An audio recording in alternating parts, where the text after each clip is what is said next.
Février 2025, 8 mois après l'annonce de la fermeture d'Audi Bruxelles, les négociations du plan social n'ont toujours pas abouti à un accord. Il n'y a pas eu de grève, il n'y a rien eu par rapport aux autres sous-traitants. Et là c'est honteux de votre part, on ne vous fait plus confiance, c'est fini. C'est gros.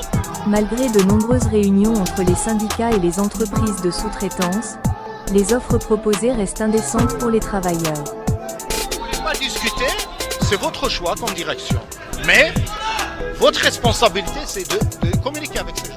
Rhenus Automotive organise ses réunions dans un hôtel loin de l'usine. Mais cela n'empêche pas les travailleurs de se mobiliser pour revendiquer leurs droits.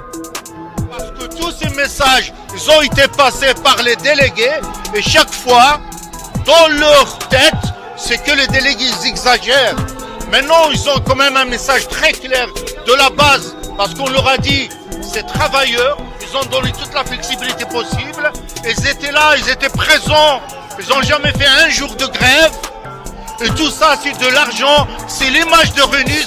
Et à la fin, aucun respect.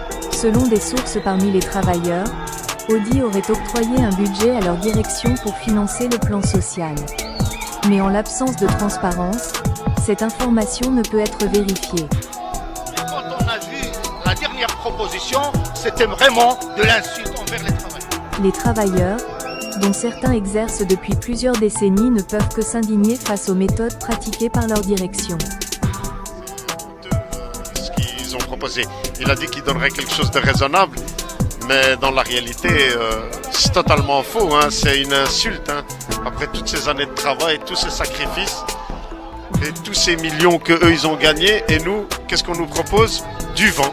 Donc non, absolument pas, on n'est pas d'accord. C'est pour ça qu'on est ici à manifester, pour leur montrer que tout le monde n'est pas d'accord et qu'ils doivent absolument revoir leurs propositions, parce que ça ne peut pas durer.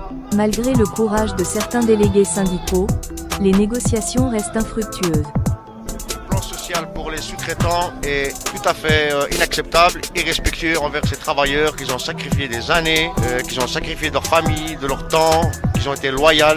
Et aujourd'hui, en guise de remerciement, ils reçoivent des cacahuètes. Et ça, pour nous, c'est inacceptable. Sur qui ces travailleurs peuvent-ils donc compter pour obtenir ce qui leur est dû? Ils veulent faire l'histoire du siècle, le casse du siècle. Ils veulent en gros rien nous donner. Ça n'a jamais existé en Belgique. Les sommes qu'ils nous donnent dérisoires, on n'a jamais entendu ça.